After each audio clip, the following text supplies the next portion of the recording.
Oxygen సమస్త జీవచరాలకి ప్రాణాధారం.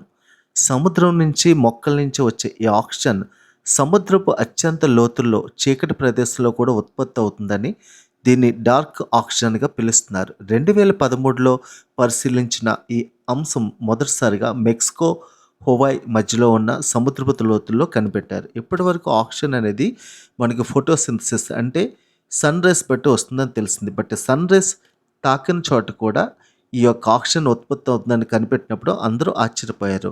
లోహపు మెటల్స్తో కూడిన బంగాళదుంప సైజులో ఉండే కొన్ని నాడ్యూల్స్ సముద్రపు లోతుల్లో సుమారుగా 13,000 అడుగులు లేదా 5 కిలోమీటర్ల లోతున ఉంటూ అవి ఒక రకమైన ఎలక్ట్రానిక్ చర్య ద్వారా ఈ ఆక్సిజన్ ఉత్పత్తి చేస్తున్నాయని, నీటి నుంచి CO2ని మన O2ని విడదీస్తున్నాయని తెలిసింది. బట్ వీటిని మైనింగ్ కంపెనీలు క్యాష్ చేయాలని చూసుకుంటున్నాయి. మొదటిసారి మెక్సికో మరియు హవాయ్ మధ్య ఉన్న ప్రాంతంలో దీన్ని కనుక్కున్నారు.